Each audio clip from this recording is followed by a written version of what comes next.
John the Baptist was born to Zacharias and Elizabeth and was to play an important role in the life of Jesus. His parents received word of his impending birth from an angel, but his father initially doubted the promise. He temporarily lost the ability to speak until the birth of his son.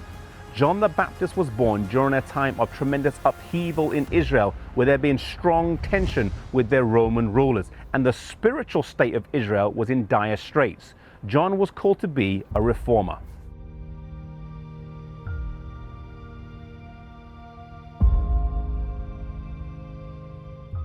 As a son of a priest, the natural order of things would have been for him to go and train in the rabbinical schools of his day, but this would have unfitted him for his work.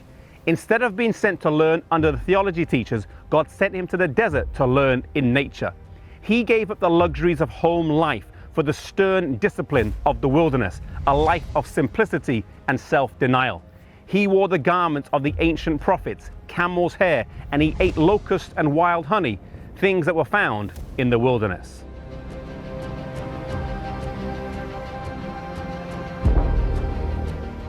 In the 1st century AD, there was a group of people living in Qumran called the Essenes. They were a sect of Jews who lived a very strict and solitary life. It was in the caves of Qumran in 1946 when a shepherd boy found the Dead Sea Scrolls. Even though there is no hard evidence to suggest that John the Baptist was an Essene, there are some similarities between his life and their lifestyle, and it's likely, though not proven, that he came in contact with them.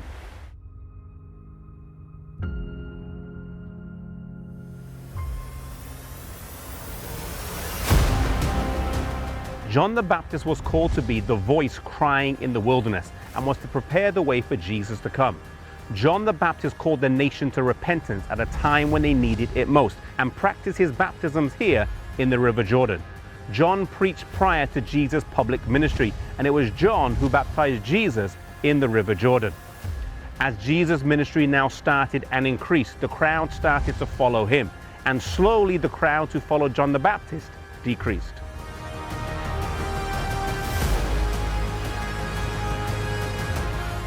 John's disciples, though, were jealous at this situation and came to him, but he gave no ear to their complaints or had sympathy with their dissatisfaction.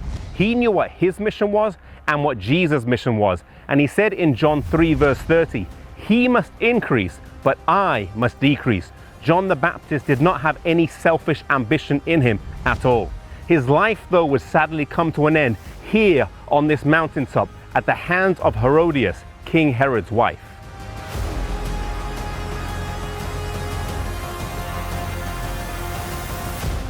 He had rebuked the king for taking his brother Philip's wife. Herodias was thus very resentful of him and wanted him killed, but Herod feared the people and would not harm him. One night she threw a party for him, and her daughter Salome danced before him. With a mind clouded by alcohol, he promised he would give her whatever she asked. She went and asked her mother, and her mother said the head of John the Baptist on a platter. It was thus that the life of one of the greatest prophets came to an end. It was here, in the fortress of Herod, where this sad story took place.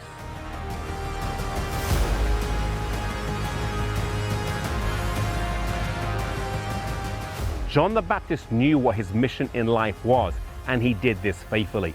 He did not try to be someone else, and neither was he jealous of others when they achieved success, because he knew that their mission was not his mission.